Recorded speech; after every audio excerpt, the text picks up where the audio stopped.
Менің иманға бет бұрғым келді. Мен ол кезде діни білімге ие болған жоқ. Маған отбасыңа көмектесеміз деп уәде етті. Бізден басқа мұсылманның барлығы кәпір десті. Мені бұл жағдайларға күйеуім үндеді. Әке-шешем, туған туысқандарымның бәрі адасушылар болды. Күмәнсіз дұрыс жолда жүрмін деп түсіндім. Мені тыңдамаған үшін әйелімнен бас тарттым.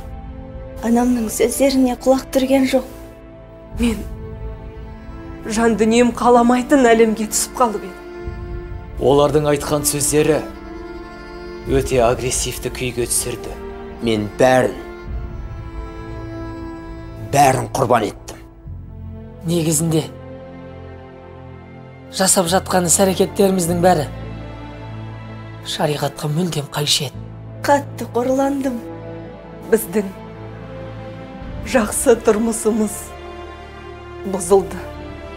Қатарластарыма сақ болуды ескертем.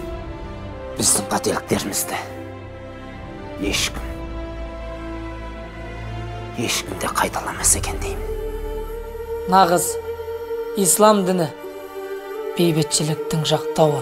Анам мені кешірсек. Балаларым есті азамат болса екен.